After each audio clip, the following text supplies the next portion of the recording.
مسئله سیوم ان من اطاع الرسول ووحد الله لا يجوز له موالاة من حاد الله ورسوله ولو كان اقرب قریب.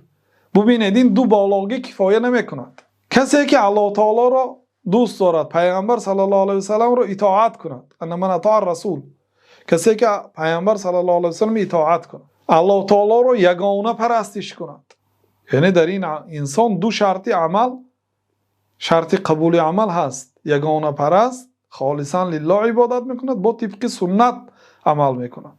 لا یجوز له، برای این آدم جایز نیست که دوست دارد دشمن الله و رسول را، طرفداری از دشمن الله کند، ثنا به دشمن الله گوید.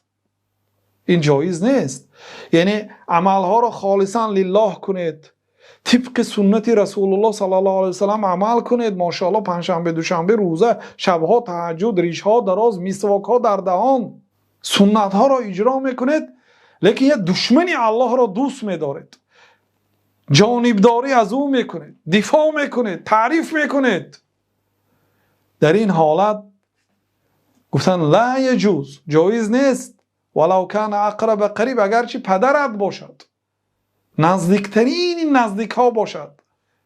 و دلیل قوله تعالی، دلیل به این قول سخن الله تعالی که لا تجد قوما یؤمنون بالله والیوم الاخر یوادون من حاد الله ورسوله ولو كانوا آباءهم او ابناءهم او اخوانهم او عشيرتهم اولئك كتب في قلوبهم الايمان وأيدهم بروح منه ويدخلهم جنات تجري من تحتها الأنهار خالدين فيها رضي الله عنهم ورضوا عنه أولئك حزب الله ألا إن حزب الله هم المفلحون.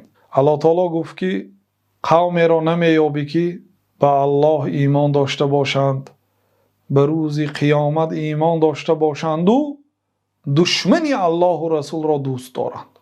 یعنی مسلمان حقیقی شخصی هست که دشمن الله تعالی را بد میبیند، دوست الله تعالی را دوست میدارد.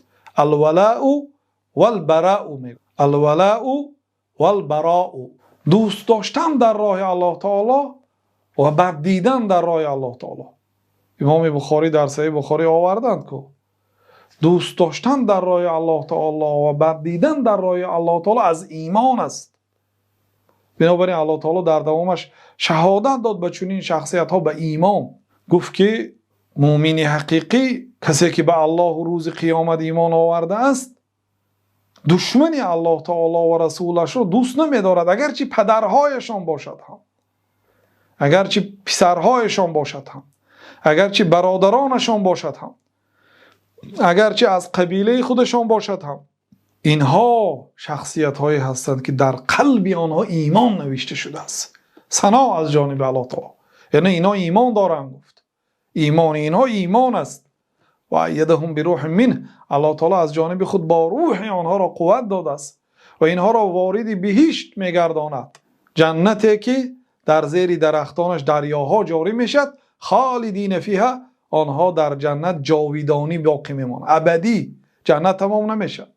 رضی الله عنهم، از این هم بالاترش این است که الله از آنها راضی شد و رضوا عنه، از آن مکافاتی که الله تعالی به آنها داد آنها هم راضی شدند. اولئک حزب الله، اینا حزب الله هستند. و آگاه باشید که حزب الله شخصیت های هستند که مفلحون هستند، موفق ها هستند، نجات یافتگان هستند.